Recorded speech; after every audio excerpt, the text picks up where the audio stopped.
Coming up on this week's show, MSX and Neo Geo games could be coming to your Switch. A new roguelike game coming to the Mega Drive. And we chat to Rob Cunningham of Relic all about Homeworld.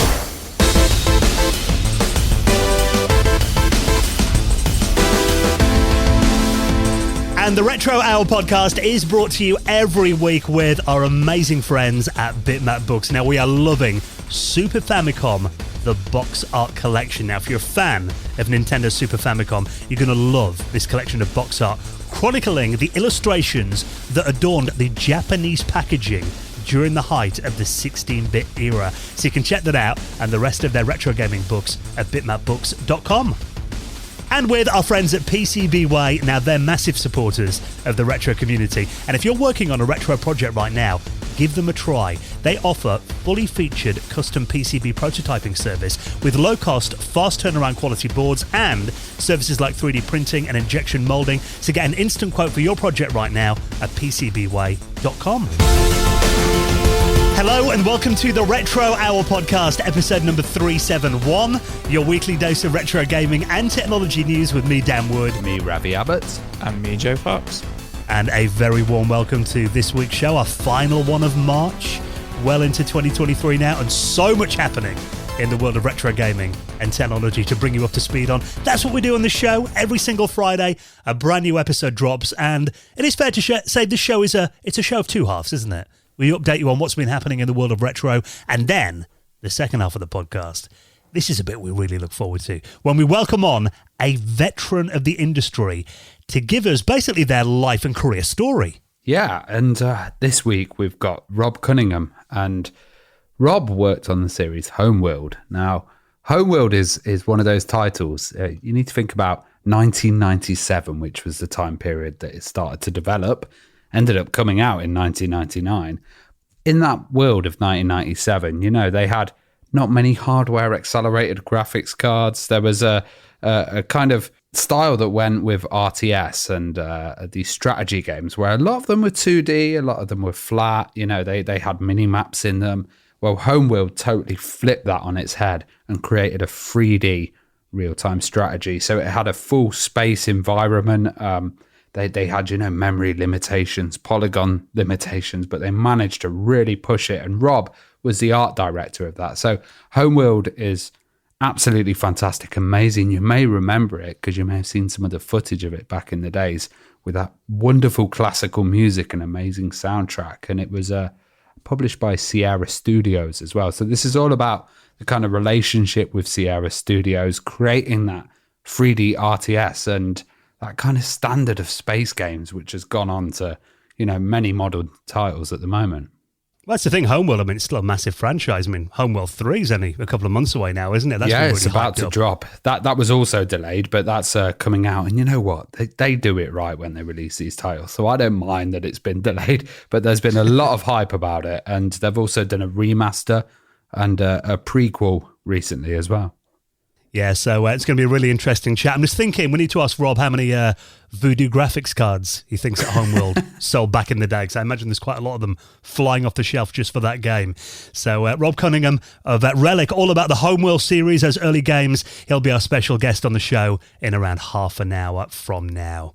Now, before we jump into what's been happening in the world of retro from over the last week, we're off to Manchester. Our kid. In a couple of months' time. So I should have left the impressions to Ravi. You know what he does. I can only do Liverpool. So, well, we are excited about this because we're basically going to be going to a gaming social party. Now, this is an event that's called Format, and it's happening on Thursday, the 25th of May. Goes on until around 2 o'clock in the morning. So, you know, this is going to be quite a party.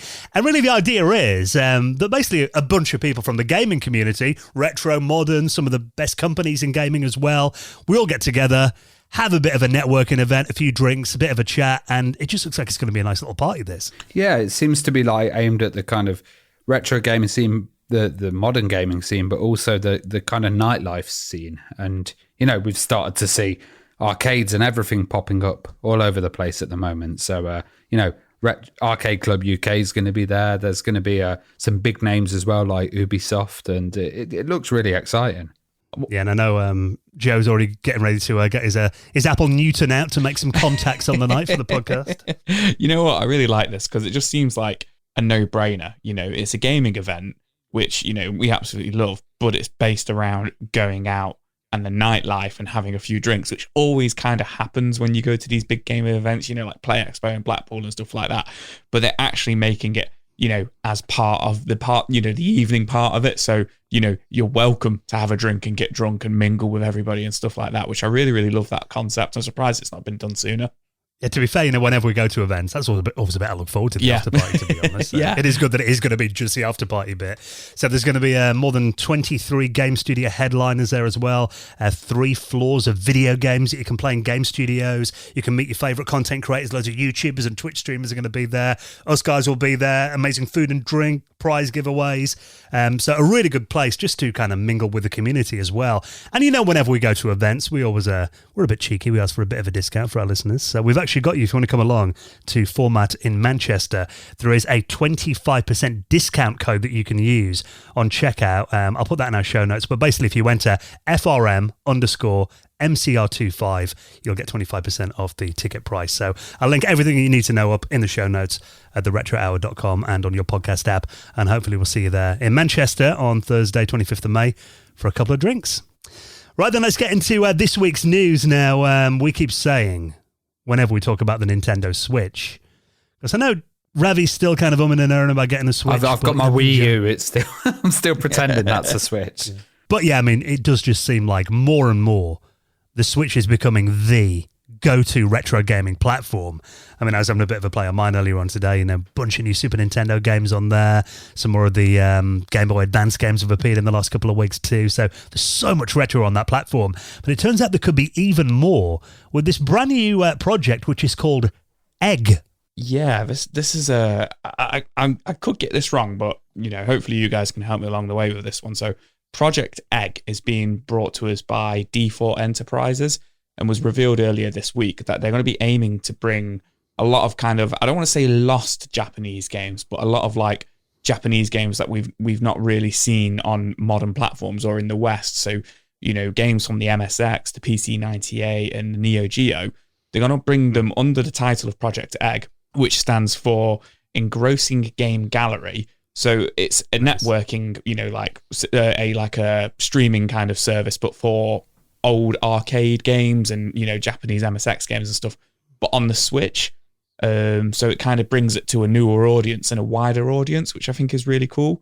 They've already been doing it on PC for a while, and, to great success. And they have a relationship with Nintendo already because of D4 Enterprises actually brought a lot of Neo Geo games to the Virtual Console on the Wii and the Wii U, such as like Metal Slug and the Fatal Fury series and stuff like that. But it's all kind of like, it's been announced, but it's been announced that they're trying to do it. Does that make sense? And it's in Japanese as well, the announcement, if you try and get the website. Yeah. Yeah, it's basically, it seems like the digital storefront is already been operating and is all in Japanese. So I'm guessing this is an interface for the Switch, which is going to bring it, to the Western audience in the style of like Antstream or something. But the thing I love about this is these are a lot of systems, that I've never played on in my life. MSX, you've got the X68K, you've got the PC88 and 98, which I've never really touched or explored those libraries. So, if you sign up for this service, I'm sure you'll be able to get a huge amount of titles with it. And if it's already been established as well, I think, they're probably going to have good experience of, delivering this digitally and having this in a high quality with like no lag and all of those stuff. Have you tried any streaming services on the Switch yourself? I've only tried Nintendo's own one, with the which isn't really streaming. You download the games, if I remember rightly. The Mega Drive games and the Super Nintendo games and stuff like that. So I've not done any sort of streaming on my Switch or anything like that. But it is a little powerhouse. I've always been quite impressed with what the Switch can do. And obviously these are retro games, but if this does come to the West, I think, Dan's completely right. He's hit the nail on the head. The Switch, even though it's a modern console, is just absolutely amazing for retro. It is just such a go-to retro console at the moment. And I think this will just cement it even more. I think as well the fact that this D4 Enterprise, because originally when I saw this, I thought, is it going to be something like, because we've talked about kind of web-based kind of main platforms, where you put your own ROMs and that kind of thing in there. But it looks like these are actually, official. Apparently they're the sole worldwide distributor of MSX Licensing Corporation. Okay. So, it's all official and above board. And obviously they've got that track record of doing them well on the Virtual Console on the Wii. Yeah, I was looking at the Wii U version, so I'm assuming those are the MSX games that were on there, and they were just perfect. That was a great way to explore the library. Yeah, because that's the thing. We've talked about kind of, the PC Engine Mini and stuff like that. And I like mini consoles. I don't own many of them. I like the idea of them. And in fact, it was kind of like, the TurboGrafx Mini and stuff like that, where they were probably going to appeal to me a bit more than something like the Mega Drive Mini, because it's a platform that I haven't played before and I'm not familiar with these like real Japanese localized game libraries. But if they're going to end up bringing just kind of all these services to the Switch, I'm like, the Switch can kind of do it all now, can't it? You don't really need to buy mini consoles. I guess the biggest problem is going to be translation and hopefully getting that all done correctly. I'm sure they will, but I can imagine if they're trying to hit, a worldwide audience or different regions, they might have to translate into different languages as well. So that's going to be a big task for them to, go through every single title. And maybe there's versions that they could put in that are already translated and already done.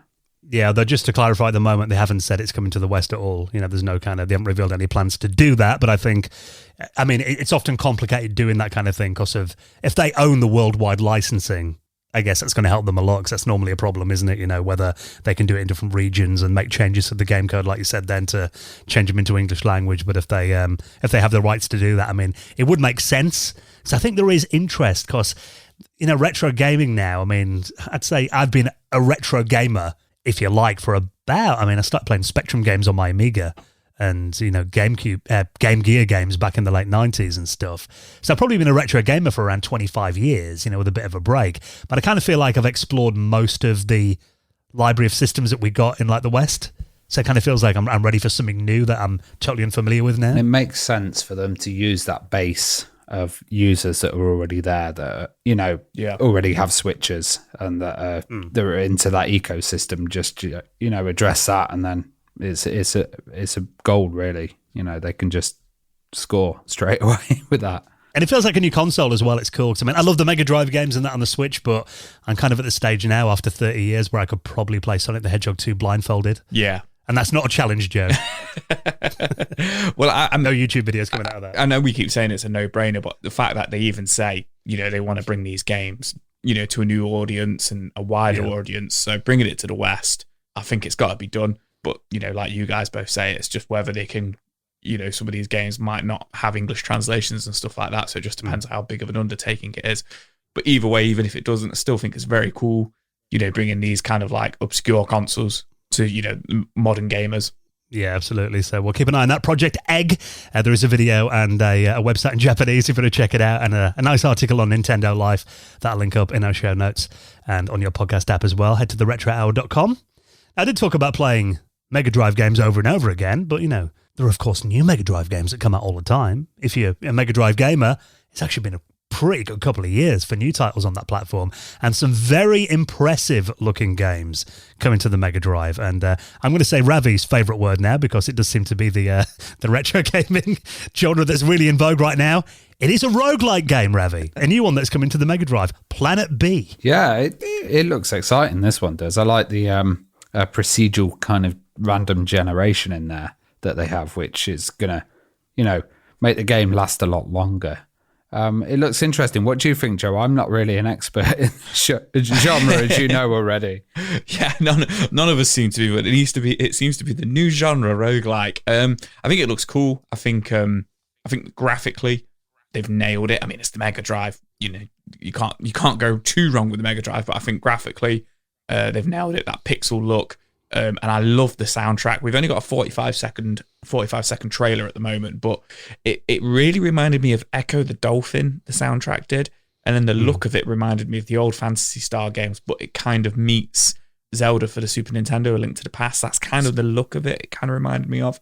It's just blasting the synth, like. Yeah, that absolutely. Kind of but it's got that gritty Mega Drive sound. Yeah, it's got that gritty Mega Drive sound and that gritty Mega Drive look. There's not been much said about it, other than that it's been made by a developer called Overrated Future, which kind of sets the tone really, because the game is set in like an apocalyptic wasteland. You know, it looks like you're trying to survive, and you know, like you say, it's kind of a bit of like a dungeon crawler, randomly generated, but you're going through like derelict buildings and, you know, like the vast apocalyptic wasteland by the looks of things, which is just a genre I absolutely love. If they have been answering some questions in the comments section of the YouTube page of the YouTube video they've put out, and they have confirmed it will be coming out on cartridge as well, so it will be coming to a Mega Drive cartridge, which I think is really cool. So you will be able to play that on, you know, original hardware, not through an EverDrive, which I think is really, really cool. And they do mention as well in the trailer that it uses blast processing. That kind of pops up on the screen about 30 seconds into it as well. Fantastic. There's no release date announced yet, but I love the fact, you know, you said the studio called Overrated Future. It actually says in the YouTube video, available in an overrated future for the Sega Genesis and Mega Drive. So, yeah, it looks like early days on this one at the moment. And but it just, you know, we talk about all the time how it is amazing. It seems to be like certain systems that just get so much love. Mm-hmm. Like the Mega Drive feels like over the last couple of years. And, you know, the Dreamcast, which we're going to be talking about next week on the podcast, kind of feels like the Sega systems are really getting a lot of homebrew titles for them. Not so much the Saturn. I've got a feeling that might be a harder system to do homebrew for. Yeah, probably a harder system to, you know, well, it was a hard system to program and develop for in the first place. Yeah. But yeah, there does seem to be a lot of love, and, you know, there's more. It's weird, like more Mega Drive and Dreamcast games coming out in the last kind of 5 years than, you know, did in the last couple of years of their kind of like life cycle. You know, I know the Mega Drive went on for a long time and the Dreamcast was kind of cut off early. But there is definitely such a huge fan base for it, and it's becoming, you know, the communities of it is becoming so much more like welcoming to people trying to program for them and develop for them, it seems as well, which is really cool. I love the fact they're making these kind of commercial quality games as well, because I mean, I was kind of looking before when I spotted this story, I wondered what the homebrew scene on like the Master System was like, for example. And there are a few great videos because they kind of do these game jams, you know, for different systems. So there's a really good video by Retro Recollections on YouTube where they've got like a 10-15 minute look at all the basically the homebrew games that were entered into this competition called SMS Power. Back in 2020. So none of them kind of look up to the standard of like, you know, what would have been classed as a AAA game like some of these indie studios are making. But it is cool to see that these different platforms have got their own kind of pockets of homebrew communities going on. So I think it will be nice, though, to see a few more kind of physical games and stuff coming out for systems like the Master System and maybe the ones that don't get quite as much love. Yeah, that would be nice. Now you've said the Sega Saturn, I feel like that's like a rabbit hole I want to go down and just see what's out there. Yeah. Probably get loads of tweets now. What do you mean there's like 50 games come out in this year? Yeah, probably. You guys are idiots. So, tell us about them if so. We'd love to see them. So if you want to check out what we know about this new Mega Drive game, Planet B, I'll put a link to the trailer in the show notes at theretrohour.com. Now, while the rest of the world is getting hyped for the new Mario movie that is due out in a couple of weeks' time, I know this is going to take you back a bit, Joe. Look at this. It's a plumber's nightmare. These pipes haven't been serviced for years. Must have been a non-union job. The original. And of course, you're going to say the best Mario movie, aren't you? The best Mario movie. I was literally about to say that. You took the words right out of my mouth. The best movie ever made, I think Joe would possibly say. Quite possibly could be. Well, it seems you're not alone in your love for the 1993 Super Mario Brothers movie that starred, of course, Bob Hoskins. And I can never say his surname, John. Is it Lizwiowski? I can't say it. Something like I can't remember. Mario and Luigi, anyway, they played, didn't they, back in the day. But it turns out, to celebrate 30 years of the original Mario movie, while everyone else is getting hyped for the new one, there's actually a museum exhibition that's been set up to celebrate the original film. I can't believe this hasn't been done sooner, to be perfectly honest, guys. I know, crazy. It's crazy. It'll be an annual event. This is great. Yeah, this is... So this is, I think, because of it, it's an American museum. In the British museums that we have, like, you know, you've got the big funded ones that have been helped by government and stuff. And then you've got all these amazing museums as well that are done by collectors. And they're fantastic to see all these retro gaming museums pop up. But I always find that the ones that kind of have a bit of government funding or stuff tend to go for like the highbrow kind of stuff. And it's a bit like, oh, we won't do a Mario exhibition. But this seems more academic kind of stuff, isn't it? Yeah, it's all very academic. And I know we kind of have a bit more of a computer culture as well here. But I don't see a British museum kind of doing something like this. Maybe one of the ones set up privately would do that. But yeah, this is great. This is a really cool exhibition. And this is based in the National Video Game Museum in Frisco in Texas, which, you know, if you're in America, this is well worth a visit. Yeah, well, this is running now. It opened on March 24th, so been open about a week when this podcast comes out as well. It is a whole exhibit celebrating 30 years of the original Mario movie. And they've actually tweeted on this Twitter account, Super Mario Brothers Inside the Pipe, kind of a few little images of what you can expect to see then. It looks like there's actually a massive selection of props from the original Mario movie. Yeah, so they've got like the boots and the guns, and obviously they don't want to, you know, reveal too much, but by the looks of things, some of the costumes and a lot of like the posters, you know, kind of like the, you know, the media surrounding the release of it, like the promotional art and stuff like that, looks really, really cool. I love that they have the big, massive boots, you know, that Bob Hoskins wears at one point, and the Big Birdo woman wears it at one point in the film as well. I love that they've got them. But I kind of like went down the rabbit hole of SMB Inside the Pipe, and they're actually a dedicated like organization who are kind of like dedicated to the behind the scenes and highlighting the artistry of the Super Mario Brothers movie, the 1993 one. Just the movie then they're dedicated yeah, to. like it's like a community who are like dedicated to the love of that movie. So, you know, maybe I need to give them a follow and maybe hit them up. Yeah, I think this is cool. Like if you were going around and you were getting different movies and then kind of doing these exhibitions about it, I can imagine they could become touring pieces. So, you know, maybe they could come to the UK at one point and then a museum would like put them on, or somewhere like the Science Museum or something. Yeah, and I think that's really cool. And I just wonder what other video game movies could they do? They could. The Street Fighters are going to be the obvious one, isn't it? Mortal Kombat, the Mortal Kombat Museum. How many? Every Resident Evil film. Oh God, I'd avoid that one. Take up the whole museum. Because as much as we kind of take the mickey out of the Super Mario Brothers movie, the original one, it was huge when it came out. And, you know, I went to see it at the cinema. You know, it was definitely part of pop culture of the early 90s. And anyone that was a Nintendo or a Mario fan went to see that film when it came out. And I know there is going to be... I just imagine Joe wants to jump on a plane just to hope that the Goomba costume's there. You just want to try it on. I love it. We've had this ongoing joke for like 7 years. That's like my favourite film of all time. I'm not going to hop on a plane, but I think it's very cool and I think it's interesting. Yeah. So maybe not quite worth the trip from the UK, but if you're near Texas, that is available now to go and check out. So I'll link that up in our show notes as well. Now, we do love covering our computery stuff on this podcast as well as the gaming things. And this one actually looks like it could be a very powerful expansion for your Commodore 64. Now, I do love how many new expansions come out, particularly for the old Commodore machines. I mean, we had our patrons hangout on Sunday night, and ever since then I've been trying to find one of these really souped up Amiga accelerators that a few of the guys on there were talking about, so I managed to track one of them down now. I know Ravi's quite keen as well. Tell me where. Feel like I'll drop you a link. But yeah, I mean, there's so many new expansions coming out all the time for retro systems. It's sometimes hard to keep up, but this one, we've kind of covered it before, but now it turns out using, of course, the power of the Raspberry Pi, which has just done wonders for retro computers.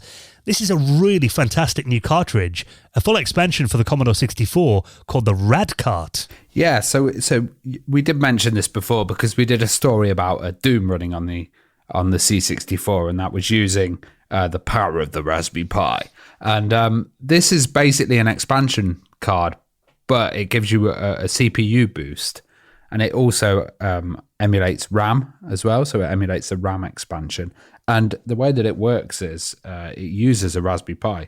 So basically you can put any Raspberry Pi in there and it will emulate it. So the models it supports are the old 3A, 3B and 0W as well, which is one of the smaller ones. It's pretty amazing though. It could do 16 meg of RAM, which is For a Commodore 64 is insane. yeah, which is absolutely insane. And it also has MIDI support in there, which I find really interesting as well. So, they've got Doom running on there, of course, as like a proof of concept, and the machine's actually, the CPU on the Raspberry Pi is handling the power and doing all the kind of processing, and then it gets put through the C64 and displayed. I'm just wondering what other titles they could put on this, and it's nice to see as well that they've got some 3D printed cases for it, and it's kind of becoming a bit of a all-in-one product. Well, I'm looking at this video that I'll put in our show notes as well. I'm going to see a bit more about kind of what the RAD expansion can do. It's on a YouTube channel called Emulathor, and it shows Doom running on this, on the Commodore 64, and that frame rate, it is a solid 50 frames a second. Yeah. And I know, like you said, the Raspberry Pi is doing like the CPU horsework, but it's still pushing it through the Commodore 64's VIC-2 chip in 16 colors, 320 by 200 pixels. Even got even the SID chip. The audio's coming by the SID chip as well. So I think this is a great achievement, and it looks like a really playable version. Yeah, of Doom that's running on this. More playable than the Amiga version, to be honest. Oh, yeah. On an unexpanded Amiga, it's pretty insane.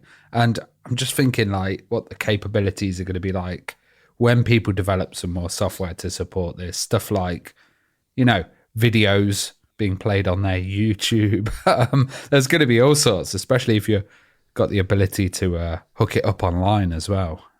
It's got no limits, this card. I think it's really interesting. And the fact that it's on sale now is fantastic. We'll drop a link for a pre-built board in the show notes. Yeah, and I've seen people kind of doing stuff like, I think it was a 1541 Ultimate 2 card that I saw the Retro Computer guys from Leicester using once, and they were playing like movies on the Commodore 64 in 16 colors. That blew my mind when I saw that about 10 years ago. But the fact that this is using commodity hardware that's widely available, the Raspberry Pi, which, I think at one point, I wonder how many, what's going to be the most Raspberry Pis we can actually fit inside a retro machine. Because they're just taking over jobs of every other chip in there now, aren't they? Which I know some people, there are purists out there that are like, it's not the same as having an original chip in there. And of course, there is no point in doing this apart from because you can. Yeah. And also, like, it's not expensive. It's 19 euros here. Wow. Okay. Yeah. Well, that is a lot cheaper than the custom expansions that I remember seeing a few years ago. Yeah, often they get into the that's for like hundreds, the bare bones one, and then you can get like a kind of 3D printed thing on top, and of course you've got to get the Raspberry Pi and put it in there. But still, I think that's a bargain. For what you're getting and the power. It's crazy. I remember stuff like the Super CPU for the Commodore 64 that got really expensive back in the days.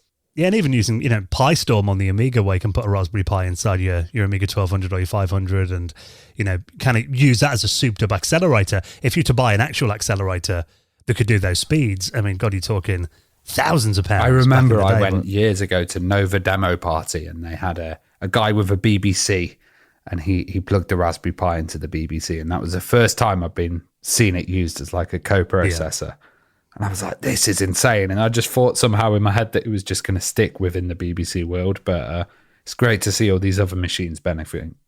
And even though there are the purists out there, I think, if this hardware is cheap and it's inside your machine and it feels the same, then what's the difference? And, and it's fun as well. It's a fun thing to do, to be able to run that on the old machine that you love. Yes, I've got a feeling I may be ordering one of those when we finish recording tonight, Ravi. They look very cool. Now, we didn't talk about Sonic Origins, of course, that collection of classic, remastered, old-school Sonic the Hedgehog games that came out, when was that, about a year ago now? Did Sonic Origins come out? Yeah, it was about a year ago. I think it was last year. It might have been, was it the year before? No, I think it was last year. Summer last year. All kind of merges into one after a while, it does, doesn't it? Yeah. But now there is a great new expansion as well. Well, actually, this is kind of it's a version of the game that you can either buy standalone or for $10, you can buy an expansion for the original Sonic Origins. And this is called Sonic Origins Plus, and it adds a bunch of new Game Gear titles. Yeah, so it's just come back to me now. It was June 23rd, because that's Sonic's birthday, and it was part of his 30th birthday celebrations, even though it was the 31-year anniversary. The ongoing 30th party. The ongoing 30th party. This might be part of it as well, because this comes out on June 23rd as well. Should be his 32nd birthday. But yeah, Sonic Origins Plus. So if you don't already have Origins, it'll be $40 and you'll get Origins plus all these extra games. If you already own it, it'll be a $10 DLC.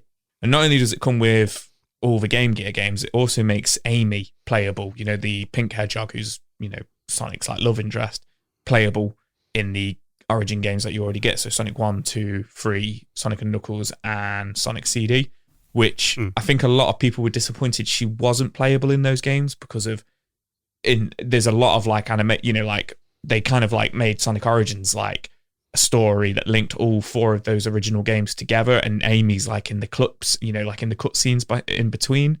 And I remember complaints that you couldn't play her, actually. Yeah, and people complained you couldn't play as her. So she's part of this DLC. It makes her playable, which I think is very cool. And like you say, you get all the Game Gear games. And it kind of like, I knew there was a lot of Sonic Game Gear games, but I'm about to read the list out now, and it really kind of puts it into perspective. So let me get this right, though. It's not...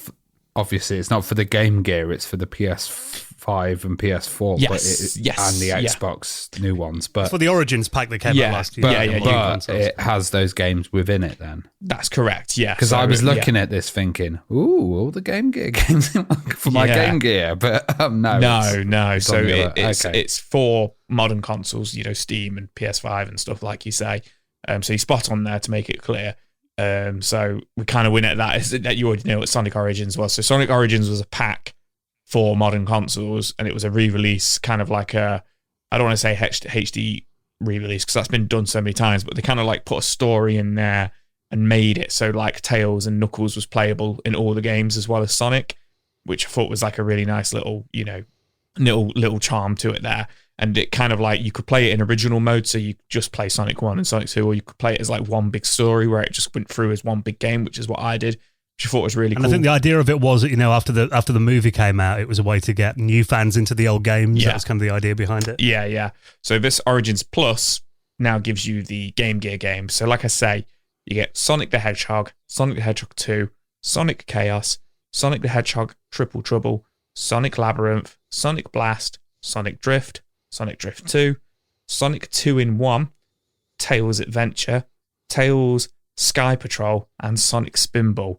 for the Game Gear in this new pack. So I don't know how many games that was, but it kind of puts into perspective how many Game Gear Sonic games there was. You know, I haven't heard of half of them. Yeah, I think they need to make a multi-cart for the Game Gear that has them all on. That would be a good idea. But yeah, and as well as that, you do get Amy as the playable character as well in the original Sonic games for Sonic Origins, which I think is really cool. And like I say, I think it's cool that it's only $10 if you already got Sonic Origins, and you get like 8-9 games there.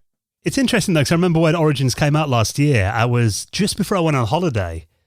I didn't actually get it though, I don't think. I remember I was about to buy it, then I saw some quite bad reviews about it. And it kind of put me off. But then since I've seen, it's been very mixed, hasn't it? I've seen some people give it like 10% and other reviews that give it 90%. So it feels like it was quite a mixed reception. I didn't have a problem with it. I waited for it. I got it over Christmas, and I got it for about £16, half price, I think it was, like, you know, as part of like the winter sale. And I thoroughly enjoyed replaying through them all. And I for like a week every night, you know, picked up and played the next Sonic kind of thing. And I actually really enjoyed it.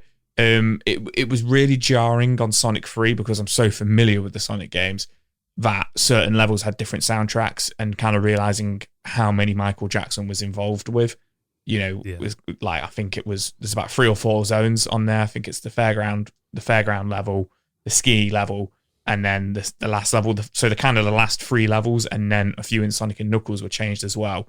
I don't know if that was because of the Michael Jackson thing, but that was probably my only gripe with it, because they didn't have the licenses to it, etc. But so many like reviews seem to really jump on that and really kind of stampede it as like it's a terrible game because it's missing like 3 tracks. And you're just like... Which is beyond their control, I guess. Yeah. You know, Michael Jackson's estate probably owns it. Yeah, exactly. And then also a lot of people jumping on the fact like how many times you're going to re-release these games or re-release them in one place, which I understand. Yeah. But, you know, as you just said, it's bringing those games to like a modern audience, and it's bringing it to like the young generation who have gone and seen the films and absolutely love Sonic now. you know, one of my best friends, his little boy who's 7 or 8, he loves Sonic 1 and 2, absolutely loves it. And he's probably never played the originals, and they have an Xbox One. So it's a good way of them, you know, of him downloading them from his son and saying, oh, look, you know, without him having to go, you know, like I say, there's loads of different ways to play it. You know, they've come out on every single console since the Mega Drive, but they've only got an Xbox One because they're one of those families who just get the next console and give away the old one or whatever. Do you know what I mean? And I like that it's just $10 if you've got the original, you know, Sonic Origins. You know, just $10 to upgrade, which is really good for all of those games. Yeah, definitely. And they upgraded them as well, you know, like the new widescreen format, and it's got like, you know, some of the moves in there. I think was it the drop spin from Sonic Mania? I remember reading was in there too. Yeah, it's kind of more modernized it for, you know, modern players, I guess, you know, that kind of removes a lot of the limitations of the original. So I'm trying to think though, did I get it? I think I may have bought it on my Switch, just never played it or something. I don't know. I'm going to have a look. It wouldn't surprise me if I'd done that. Because we were talking the other day when I came around Joe's house. I've still got games from the PlayStation 3 that are in their shrink wrap that I haven't played yet. That's just being an adult. It's just, you know, life gets in the way. I've had Resident Evil 4 since Friday. We're now on, what day is it? Tuesday. And you know me, massive Resident Evil fan. And I mean, I've played it, don't get me wrong, I've stayed up playing it late, but I'm nowhere near completing it, and I'm just like, what's happened to me? When you're a teenager, you'd have finished it on the first day. Yeah, well, even as an adult, you know, on the last remakes, I finished them in the first day, but it hasn't happened this time. But I think it's just, you know, the passage of time, you know, other things get in the way, unfortunately. But yeah, I would not be surprised if you've probably already got Origins Plus downloaded down. It's not out until June 23rd. So it might spur me to give it a play if I have bought it already. So if you do want to get that, I'll link that up. And of course, everything else we talk about, you find them all in our show notes. You don't have to Google around or anything. Just check your podcast app or head to theretrohour.com.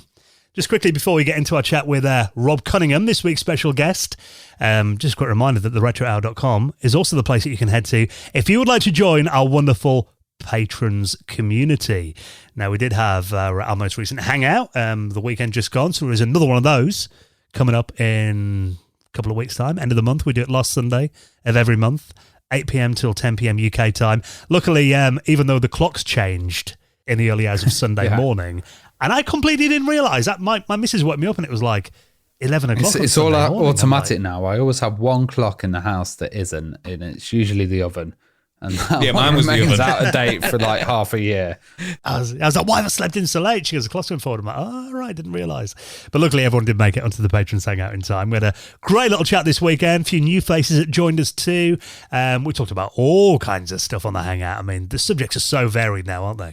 Yeah, we ended up talking about South Park and ChatGPT, which was really interesting. We were all kind of giving our thoughts on that and stuff. And of course, showing off our retro collections and talking about retro games and stuff like that. But we always end up, you know, kind of like down different rabbit holes and stuff like that, or end up on just tech in general or films. And I was really worried as well, you know, about the time change, because only about 5-6 people jumped on, you know, when we first kind of booted it up at 8 o'clock. But within 5-10 minutes, you know, there's 30-40 people on there, which just absolutely blows my mind that, you know, people not only support the show, but then want to come on and chat with us and stuff like that and get involved in the community. So, and, you know, it has a real community culture to it now, which I absolutely love. Yeah, new people are welcome all the time. I mean, we had a few new faces. Pretty much every hangout we get a bunch of new people coming on for the first time, and it's a really welcoming community. So we'd love to see you there. If you join us on Patreon, of course, you're going to get an invite to it at the end of April.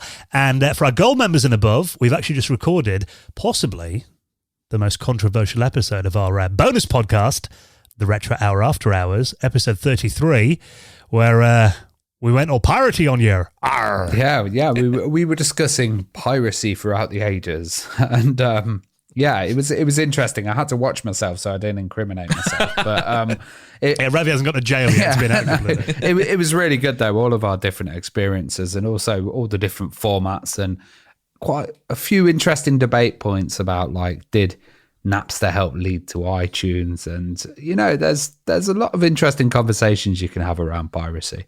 Yeah, we talked about, you know, even stuff like cart to floppy copiers on the Super Nintendo and the Mega Drive, X-Copy on the Amiga, IRC. market stores and stuff back in the day. So it was about an hour and a half discussion all about piracy, a lot of our memories about it as well. Like Ravi said, quite a bit of debate in there too. We all had, varying opinions on stuff, so it was a really interesting episode.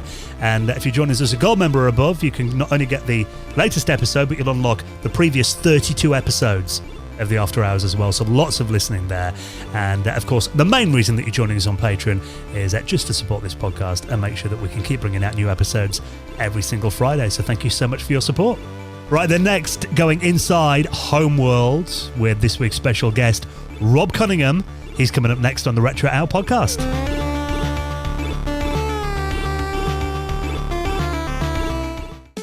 You're listening to the Retro Hour podcast, and it's time to welcome on this week's very special guest.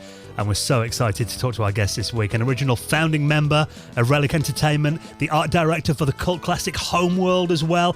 Let's welcome on Rob Cunningham. How you doing, Rob? I'm very well, thanks. How are you, sir? Very good, thank you. And thank you so much for taking the time to talk to us. We're really excited to hear some of your stories about your many experiences in the industry. But kind of taking it, back to day one. I mean, let's go all the way back. What kind of got you into gaming originally then? Do you remember where it all started, your first ever experience of video games? I do, yeah. To be honest, it was, 96. And I was a freelance artist at the time, working out of Vancouver. And, could barely make rent and, typical, 20-something story. And I was teaching at a school for animation and video game programming called DigiPen back in the day. And one of my students was Alex Garden, who wasn't much younger than me. I mean, we were all quite young at the time. And one day he literally just came up and said, "Hey, do you want to start a video game company with me?" And I was like, "Sure, why not?" So me and Alex and 4 other guys got together and started Relic Entertainment, and it sort of took off, and it was pretty life-changing for all of us at that time. Were you a games player yourself? Were you a video gamer before that?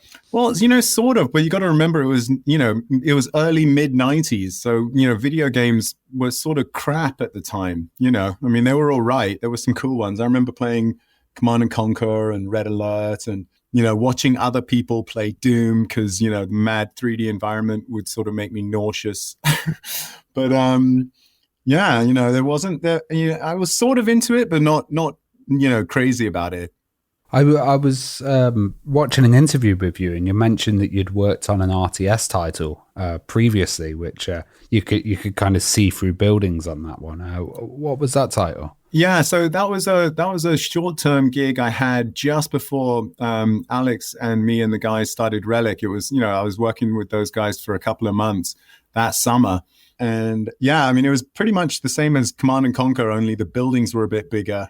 The little sprites for the buildings were a bit bigger. And when you sent units into the buildings, the roof would sort of disappear and you'd see guys, working at consoles and stuff. It was pretty cool. But what was that called? That was a company called Fearless Games. And I can't even remember. I don't think it even had a title at the time. Oh, wow. It was never released. Well, what got you into art and drawing, and who were your kind of influences and inspiration?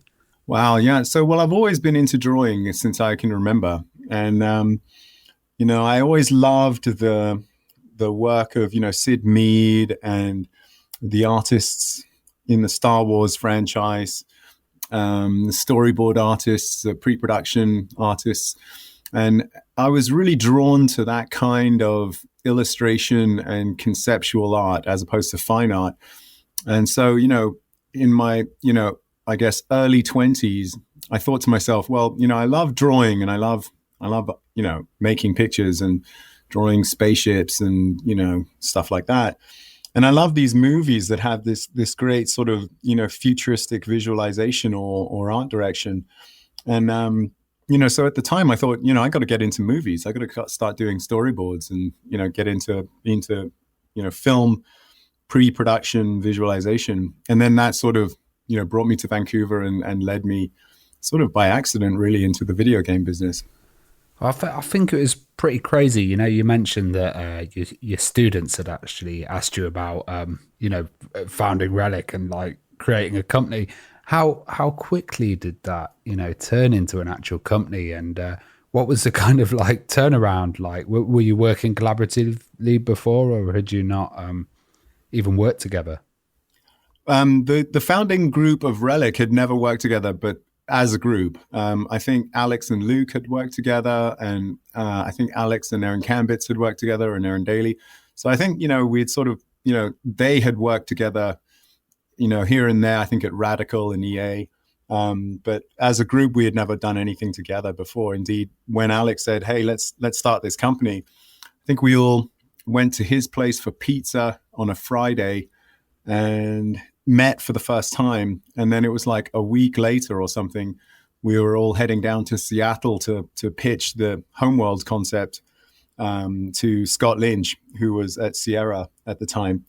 And it was a Saturday. There was no one there. Scott was supposed to have a partner there, but he couldn't show up. So we were all thinking, it's not going to happen. Then we went into the pitch, and, Alex was, making sound effects with his mouth and like wiggling his hands around, doing the spaghetti ball, pitching Homeworld. And we showed him a bunch of art. Me and Aaron Kambitz showed him a bunch of art that we had done for previous stuff. And the pitch was over, and we were sort of standing around in the parking lot, and Scott gave Alex a ring and said, "You guys are greenlit. Let's make this game." So, wow. It was sort of amazing. And then I think about, like a month later, we had a bunch of money and rented an office above a nightclub in Vancouver. And next thing you know, we're making Homeworld. That must have been quite the ride, that just all that happening in a couple of weeks' time. Oh, it was mad. Were you aware of Sierra Studios' history, and how did you kind of approach them then? How did they get on your radar? Well, Alex knew Scott from before. I can't remember. I don't remember how he knew him. I think he did a gig at EA for a bit, and I think Alex was sort of friends with Don Matrick at the time, and I can't remember what the connection was there, but he knew Scott, and I'd never heard of Sierra. So yeah, it was pretty sudden. It was pretty crazy. I read that you were kind of doing sketches in the car on the way there and stuff. And yeah, well, we weren't actually sketching in the car, but we were showing each other's drawings. Like me and Aaron Kambitz drove down together. I was driving and literally showing each other our art for the first time. I'd never seen his art before, and he'd never seen mine. And we're heading south on the 99 and Interstate 5 down into Washington State, like handing paper back and forth while I'm trying to drive.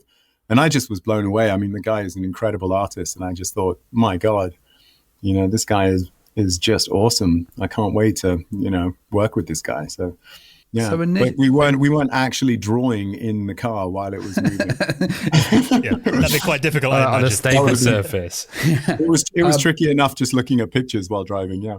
I was wondering when the idea of Homeworld actually then came together. Was it in the meeting, or was it something you discussed before? Or well, I think Alex had brainstormed the idea of a 3D RTS in space, like a sci-fi RTS in space. There was sort of a mashup of Command and Conquer play mechanics with a sort of Battlestar Galactica story-ish, and a sort of Star Wars cinematic quality. And, that all sounded awesome. You got to remember as well, this is like 1996. So, nothing like that was even remotely out there. And I can't remember where the idea came from at first. I think Alex had brainstormed it with a friend of his. I think it might have been Greg McMartin. I can't remember. But, he still had this idea in his head, and that's pretty much how he pitched it to us all. He was like, it's Command and Conquer meets Battlestar Galactica. And then he'd do the hand wiggling and, sound effects, and we'd all be fully on board, Because for the RTS genre, there was stuff like Dune before, and a few previous titles, and then like Supreme Commander as well was one that was kind of out at the time. But you're right, there was nothing set in space or in that kind of sci-fi world. Yeah, I mean the big idea, the big innovation was being in space. We didn't have to deal with terrain. We didn't have to deal with a surface, which was super exciting to us, but also mega challenging. So we had this crazy camera we had to design and implement. But yeah, you're right. I mean, there were a couple of games out here. Obviously, Dune 2 was before that, and Command and Conquer and Red Alert, Supreme Commander. But all of them were very much. I think Supreme Commander might have actually been 3D, technically, but there was nothing like the 3D sort of mad zoomy orbital camera that Homeworld had. Obviously, 3D graphics were, the really, really cool thing back then. I remember people rushing out to buy graphics cards just to play games like Homeworld. Yeah. Other games that are out at the time, they were actually selling hardware. I mean, what were kind of the struggles to add that extra dimension in an RTS game, going from what was traditionally a 2D genre to the third dimension? Yeah, I mean, like you said, in those days, Homeworld came out in September of 99, and we shipped the game with a software version and a hardware version. So, the software version was just utterly crap. I mean, and even, you would need a pretty decent machine in those days to run Homeworld. So, it really pushed the machines to its limits. But in terms of design, the biggest issue we really had to solve for was the fact that it was 3D and in space. So Aaron Daly, who's the lead designer, came up with this awesome camera model involving selecting ships and focusing on selection sets and being able to rotate. And at the poles, the camera would lock so that you wouldn't get inverted and disoriented. And in a nutshell, I mean, the full answer is very lengthy and detailed, but in a nutshell, we were trying to solve for all of the problems that a player would face in a 3D space environment. So, orientation, visibility, unit identification at a distance, being able to make sense of the combat that was happening. So we had to come up with all sorts of systems to support that, and give player visual and audio feedback so they wouldn't be totally lost or confused. We had to implement a map system. So at the time, RTSs had this little mini map in the corner of the screen that would be with the little pixels of all, and you could move around on that. And we tried that, but it was a disaster. You couldn't make any sense of it because, for a start, everything's in 3D. But one of the big things we wanted to do with Homeworld, which at the time was a big innovation, was a scale representation that was sort of vaguely accurate. I mean, it was still utterly fake, but we wanted the small ships to sort of believably come from the belly of the big ships. So, RTSs at the time, you'd have a tank that would come out of a tank factory, and a tank factory wouldn't be a lot bigger than the tank. So, it was very sort of, abstracted. It was still fun and everything and looked cool, but it felt very abstracted. And we wanted it much more like Star Wars, with TIE fighters spewing forth from the belly of a destroyer kind of vibe. And, to pull that off, we had to, create quite extreme scale representation. So, that was another big issue we had to tackle. So, altogether, there was quite a bit of, challenges to pull off a 3D space combat experience that wasn't an utter confusing disaster.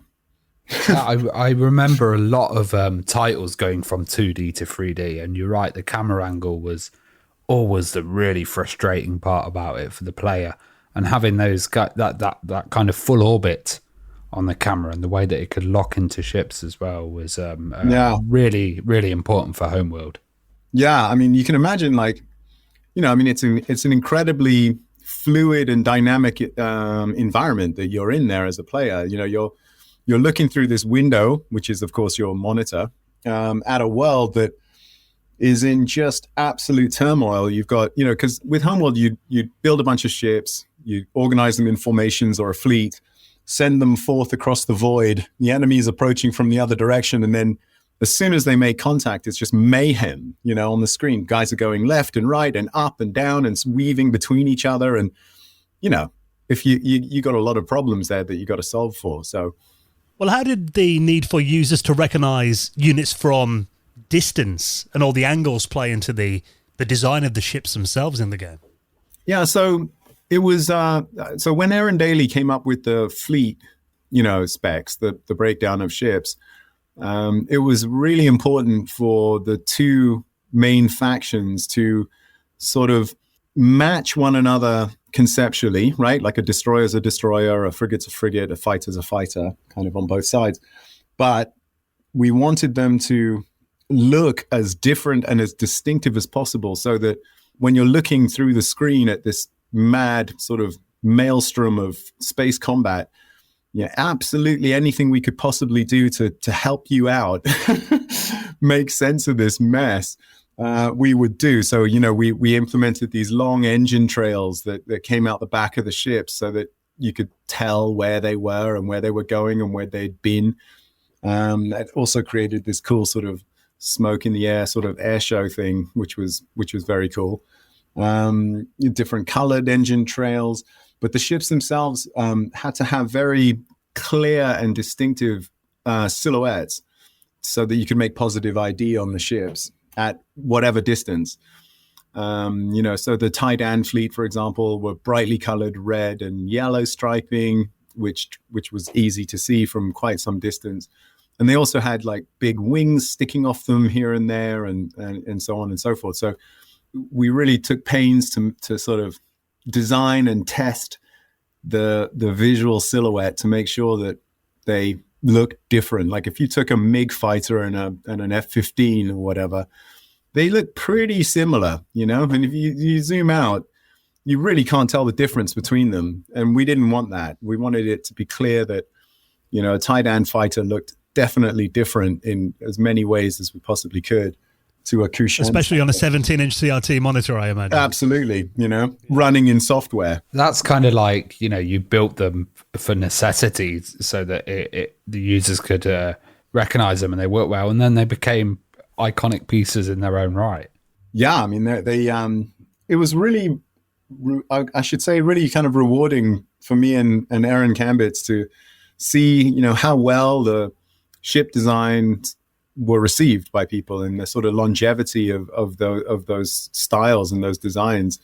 We were really inspired by the artists, the sort of sci-fi book cover artists from the 70s and 80s, Peter Elson, Chris Foss, John Harris, these guys. They do these spectacular paintings, of brightly colored ships covered in pageantry and stuff, and then after Star Wars came along, all of the ships in Star Wars were pretty much gray. They didn't have a lot of color on them. I mean, they were obviously awesome, like iconic, but very, very gray. And we knew that if and same deal with Battlestar Galactica and so on. So, at the time we were inspired by these ship designs and the look and feel of those franchises. But we knew that because Homeworld was a game, if everything was gray, you would be struggling, to make sense of anything. So we were inspired by these guys, these artists from the past, and really sort of channeled their look and feel to sort of create these splashy ships that were very brightly colored, covered in decals, and very realistic, very, perhaps not realistic because they're still sci-fi fantasy, but you know what I mean? Like very plausible. And graphically beautiful as well. I mean, I'm quite interested in terms of the software and the hardware that was used for making them. I mean, what kind of 3D programs and hardware were you using for the rendering and the design of them? I think we were using Lightwave. Yeah, I think it was Lightwave. And, we were just drawing. I mean, in terms of designing them, we would literally just draw them with pen on paper, then scan the drawings and load them up in Photoshop and like hand paint the paintings using using the mouse in Photoshop, because there was no Cintiqs or anything back then. And then just, hand bomb them in Lightwave and then, texture them up. So, there really wasn't a very, there was no off the shelf package for any of that stuff back then. Well, you mentioned the kind of accuracy of the scaling and making sure everything was in the right perspective. I do remember a lot of the older RTSs would have, like huge humans or, massive dogs and stuff like that. And it was all out of proportion. Did you think people really appreciated the realism? Yeah, I think so. I think it just made the ships, I think you could relate more to them. One of the things we knew, because we weren't going to have characters, was we knew that the ships themselves would be the characters in the game. So, the more character they had, the cooler they looked, the more distinctive they looked, the way they sounded, the audio of the game. It was a classic case of being an artist within extremely tight constraints. So, often when you've got a creative challenge and incredibly tight constraints, you're often successful because you're working within very clear lines. You got to make it work. So yeah. We're kind of touching already, the fact that hardware accelerated 3D graphics cards were kind of coming in, but not really standard for everyone. Voodoo cards and stuff were still quite expensive then. I mean, how did you kind of keep within the polygon and memory count then? Was that kind of a balancing act? Oh my God. Balancing act, I'd say, is a very, very, nice way of saying it. It was more like a hair on fire, mad freak out that lasted like 2 or 3 years. The way we dealt with that was we had extremely limited poly and texture budgets to work with. So we would have to design these ships in a way that could be modeled with very limited polygons, which is actually kind of interesting because I remember like reading something somewhere about the design of the some of the ships in Star Wars, particularly the big ships, like the Star Destroyers, were these giant triangular shaped things because it was relatively easy to build them. You could just build massive sheets of wood and plywood and sort of screw them together and then cover them in detail. It was much the same for us back in the day in Homeworld. We had to hand bomb these polygons into shape, and every ship had a very limited polygon budget. And then as you zoomed out, we had to go through procedural scaling to well, it wasn't procedural actually at the time. We had to hand bomb each level of detail as the ship got smaller on screen and further away from the camera. So yeah, the texture budget was a really big issue. We had, I forget what the budget was for the whole game, but it was laughable compared to modern games.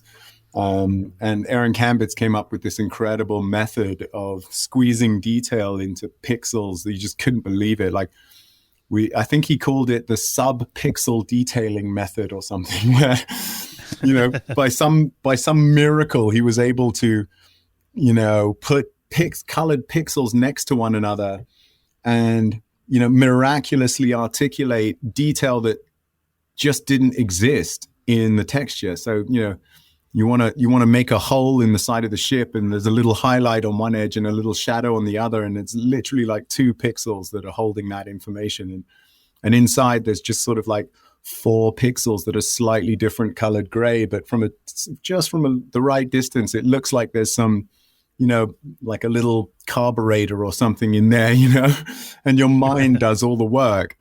So again, massive props to Aaron Kambitz for coming up with how we did this. Well, it's clear from what you're telling us so far the amount of work and dedication that went into making the game. And it was, so you mentioned that you moved into an office above a nightclub, and I imagine that the game was originally meant to take a year and it ended up taking 3 years. Yeah. I mean, what was kind of the culture like there then? And were you guys, I heard people were like staying 24 hours a day in the office sometimes. Tell us a bit about what the culture was like at that time. It was kind of crazy, I mean, we were all in our 20s. It was our first big proper gig. We were on our own. People slept at the office all the time. We'd be working day and night. The nightclub would rage until whatever in the morning, and we were smoking heaps of weed. Or some of us were. Yeah.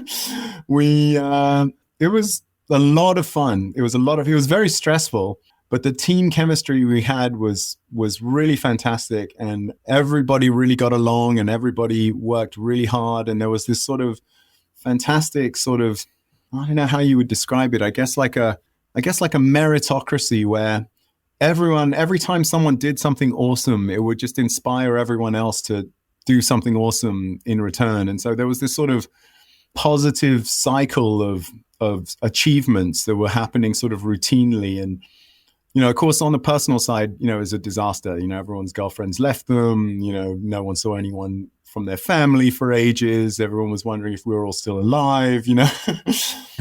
But we were all in our early mid-20s, and this was our big thing. So we all knew that we just couldn't cock this up. This had to be good.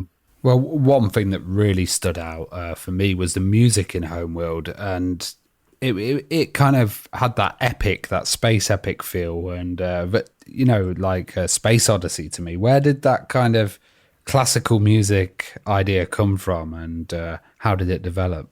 Well, the theme song of the game came to Alex one morning by way of his alarm clock radio, where he woke up to the song playing on the radio, and it was the Agnus Dei song by Samuel Barber. And he immediately knew that this was going to be the theme song of the game, because it had this sort of epic sense of longing, and it was just perfect. So he played it for us, and we were all like, that's definitely the theme song. And as for the rest of the score of the game, that was entirely created by Paul Ruskay over at Studio X in Vancouver. And I don't know how Paul does his thing, but we were just creating these environments and the ships.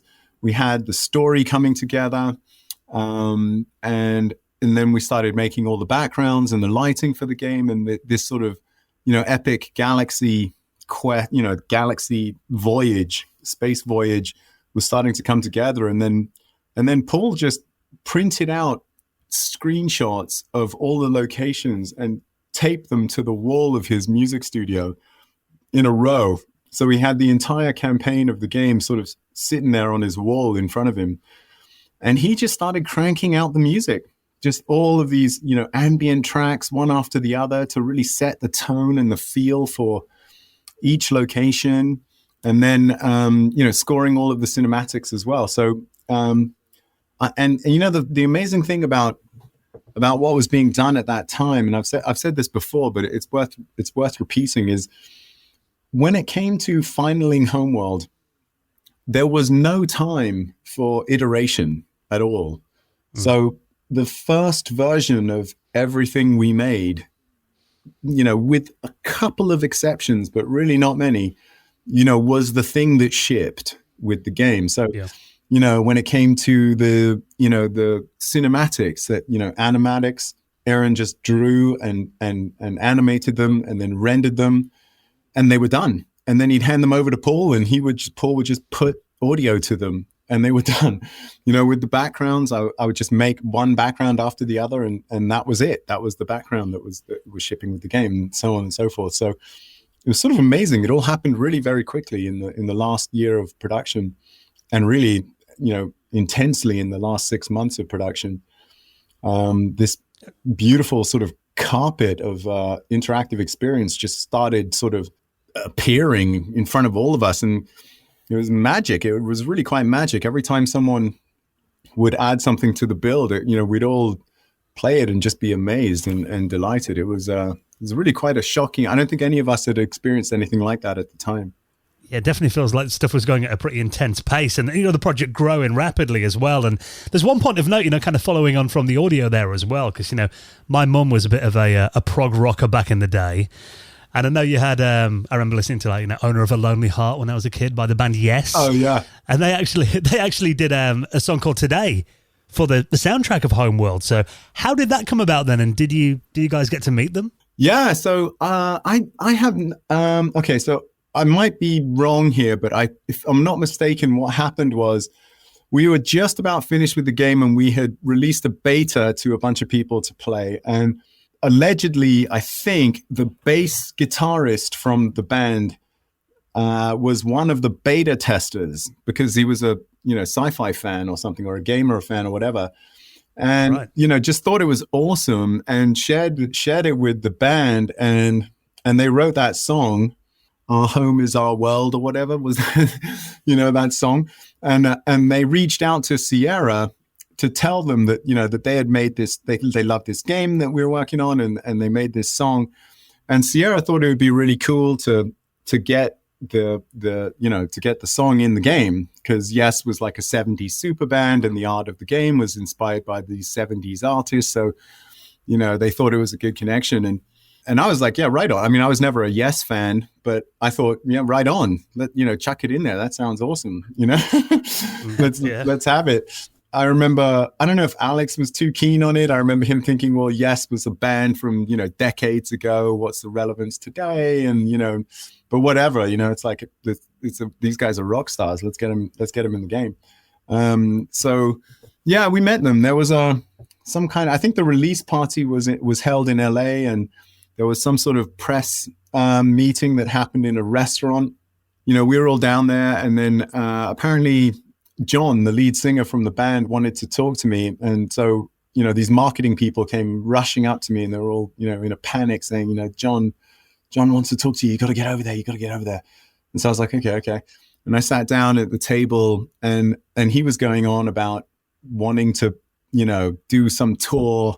It was a real sort of, rock star moment where he was like this dude was going on about, creating giant spaceships to float above the stadium in like hot air balloons or something, or on cables. And then he got out a pen and started just drawing his vision of a Homeworld experience in a stadium on the tablecloth of the restaurant, like actually on the actual cloth.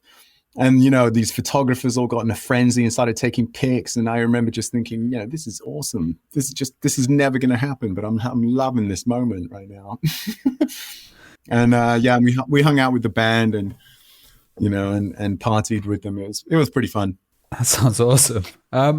Sierra, we used to know them for huge adventure games, and they were very like story driven. And you guys had created this wonderful, technical achievement. And what point did the narrative kind of get in there and the story around it like get created? Well, we knew, the game was called Homeworld. So we knew that it was something about, getting to your homeworld. But the story itself didn't really start coming together until, I guess, about halfway through production, when we had gotten extensions and budget extensions from Sierra, and had realized that, that we could never tell any kind of story unless we had some sort of pre-rendered cutscenes. And so, they gave us a bunch more money to make this and more time to make all this stuff. And we got Martin Cyrillis to bang out a script, which was, I think Dave Williams was is an old mate of mine from school. He was a writer, and he came up with he was also a historian, like he studied history. And I was like, hey, Dave, could you help us out? You're a military historian, like we got this game. It's called Homeworld. It's about going home. Can you give us a hand here? And I think Dave came up with the basic premise, which was the Exodus story, right? Like, something happened in the distant past, and your people were sent into exile and, far, far away across the galaxy. And you were sort of marooned on this hostile desert planet and abandoned for millennia. And the people had, suffered some sort of collective cultural amnesia and had no idea where they were from. So it was really it was kind of a cool, we all thought it was a cool mashup of sort of, historical. It sort of tasted like, the Jewish Exodus or something. They had a cool sort of historical flavor, but also a very sort of relatable sort of teenage angst problem where you've got sort of like an identity crisis and your home doesn't really feel like home. And, you've got this, destiny that you're supposed to, fulfill or be somewhere. But that's all we had. And then Martin Cyrillis fleshed that out into a very rich script, which we then, edited down into something that we could produce. And then, like I said, it was the V version. I think that we shipped like version 2.5 of the script or something. Like it was pretty much straight out the door. I remember at the time thinking, feeling kind of embarrassed because we all thought that we were making a game for our peers or even people older than us, and that they would find the story sort of too cartoonish or comic booky, and a bit silly. But it turned out that, the people who loved the game the most and that were playing the game the most were kids that were way younger than us, So we shipped the game when we were all sort of, I think, 25 to 29 years old. But all of our key, all of the players, all of the people who became fans were at the time, between 8 and 12 years old or 13 or whatever, right? Like much, solid younger than us. And, and they just totally connected with it. We got all this feedback afterwards from people saying like, I cried, it changed my life. Like, it was one of the biggest things that fans really, really invested in and got into that whole storyline and world. And, it's kind of gone throughout the series as well, which is absolutely fantastic. Yeah, it's a great achievement to have that kind of, you're fighting for something or you're trying to, find your home world, but you're kind of like the outcast as well, or the underdog. Yeah, and then when it turns out that, you can imagine the sort of, teenaged angst or pre-teenaged angst happening with these kids that are playing the game, and the story, which is all about, you've been shafted and you're in the wrong place and it's not your home. And there's this whole question of origin and where are you from and who are you? And then when it turns out that there's some big bad enemy that sort of shafted you in the past, and, there's this whole revenge thing happening because they come and kill everybody. There's nobody left but you and your mothership. And so you got this sort of axe to grind and I think a lot of people sort of connected with the story on a personal level, which we didn't expect at all. Well, how did you represent the fog of war to the users? Yeah, so Fog of War was and is a sort of RTS staple. And the way we did it was we used the render list, which was the distance from the camera that ships could be drawn, and combined it with the what we call blue blobs or the spheres in the Sensors Manager map. So in the map of the game, when you zoomed out to map mode, all of the, fog of wars were represented as blue spheres, semi-transparent blue spheres in this mode. And if there was an enemy unit around, it was only visible if it was within the fog of war or visibility sphere of one of your units. So, and then it would appear as a red dot in this sort of air traffic control radar screen type view, only, obviously in 3D. So, so that's how we did it. So the gameplay was all about, sneaking around in the space between spheres. I was wondering when you got onto Homeworld 2 as well, there was a huge multiplayer aspect on that. What were the considerations needed when you were doing a multiplayer kind of section of the game? Well, I'm sure if you were talking to Luke, he could tell you all about the technical issues there. But from a gameplay design perspective, the multiplayer game, one of the things, obviously it's a multiplayer RTS, so you've got a map with a bunch of players in various corners of the map fighting over limited resources and then duking out in a big battle. So all of the sort of classic multiplayer issues, faced us too, such as comeback mechanisms. If you start losing a game like that, it's just a question of how quickly do you lose. You can't really come back and fight. So we're implementing all sorts of things to sort of, help with that, like, being able to hyperspace around the map and transferring command from the mothership to a carrier if your mothership died, and stuff like that, which was only featured in the multiplayer game. So I don't remember too much in the way of multiplayer specific issues or challenges that we faced, other than, like I said, these sort of the expected stuff. I was never terribly good at playing Homeworld. I always got my ass kicked in the office. But well, another thing that's really important with an RTS is resources. And, in Command and Conquer, you've got Tiberium. Where did the idea of like salvaging ships come from and having a salvage team?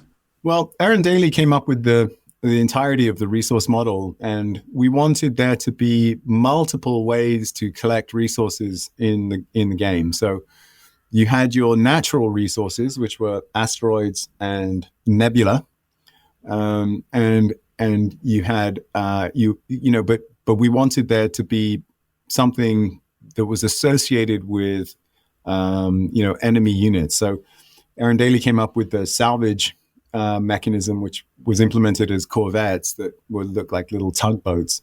And if you got enough salvage corvettes attached to an enemy ship, you could steal that ship and integrate it into your fleet. So it was a really cool mechanic in the game. I don't think we tuned it very well, so I think it ended up being a bit of an exploit in the single player game. But it worked pretty well, and it was a lot of fun. It was super satisfying to steal the other guy's stuff. Yeah, and a lot of the time it was the kind of quickest way of improving and getting your fleet a lot bigger.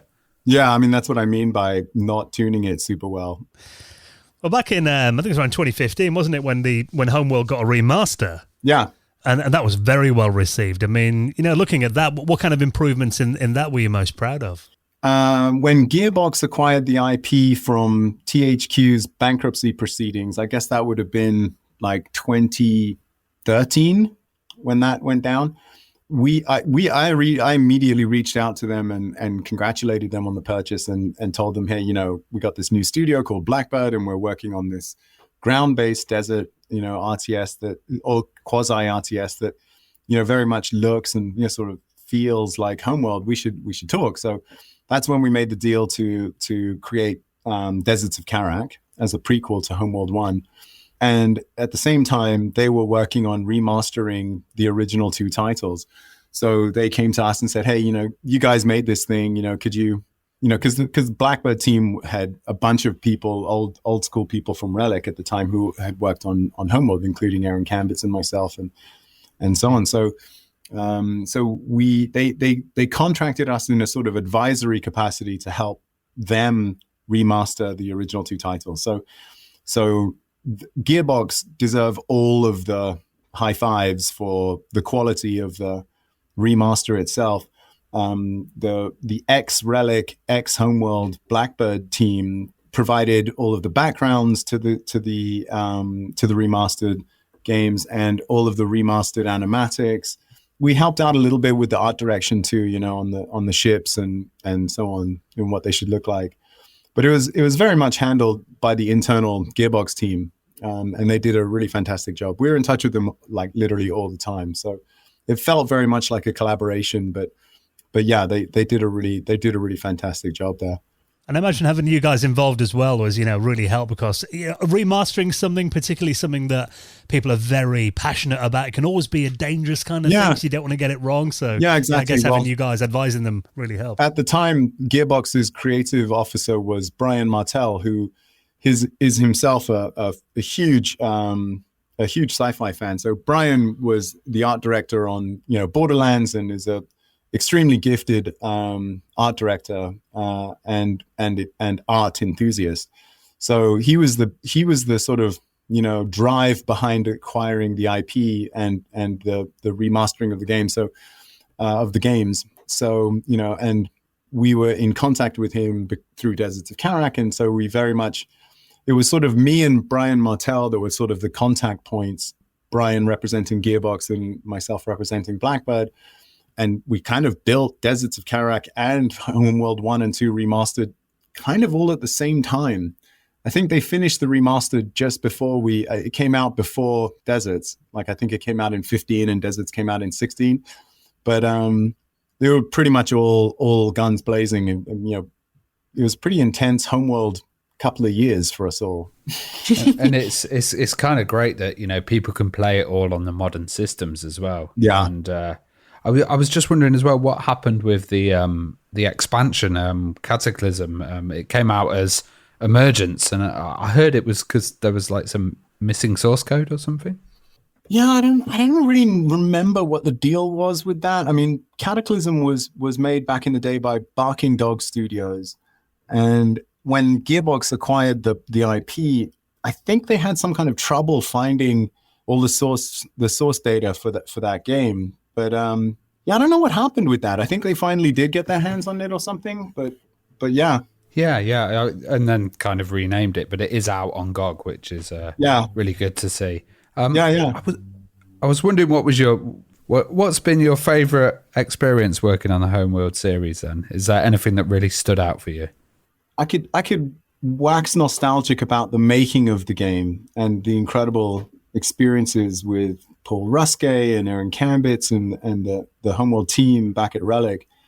But, to be honest, I think now looking back from today, I'd probably have given you a different answer if you'd asked me that question, 10 years ago. But today, I think my favorite part of the whole experience is the feedback that I've had from fans in the years since. And some of the letters people have written about how the game touched them or affected them and their lives or their choices. And, it's really hard to put into words how touching it is when you, all we're talking about here is a silly video game, but some people, it really touched them and they were deeply grateful and they're just very articulate. And, some went on to become, astrophysicists. Others got involved in video games themselves or narrative design. There was one guy who said that it completely redefined his experience as a Jew growing up in his family because of the Jewish Holocaust story. So he had, the genocide theme that was going on in Homeworld, really, impacted him personally quite a lot. And he said it changed the way he understood his parents and grandparents. Things you would never, ever imagine, at the time, come to pass. And I think that's, and seeing other games, replicate the style or, people referencing their art, the art of Homeworld and, amazing artists like Paul Chatterson, doing riffs on it and stuff. That's all very touching, but I think the feedback from fans, that would be my favorite part. That's a really nice answer. And obviously right now, we're on the cusp of Homeworld 3 coming out soon. I don't know, there's NDAs and all that floating around, I imagine. But from what I've heard about it, I've heard the scale of this game is tremendous, way beyond anything we've seen before. What can you tell us about Homeworld 3 then, and how's that coming on? Well, okay, so the short answer is it's coming on great. And it's I think so I'm obviously super biased, so, talk to someone else, for sure. But in my opinion, it's, if not the most pretty, it's one of the most pretty science fiction things I've ever seen. I just love it. It just looks so cool. The art team at Blackbird have done such an incredible job, Carl and his team. So it's definitely worthy just in terms of how it looks, how it sounds, how it plays. It's incredibly authentic to the IP. It's just oversaturated with Homeworld vibes and flavors. Fans familiar with the franchise are just gonna love that. And I think new fans are gonna be tasting it for the first time and loving it too.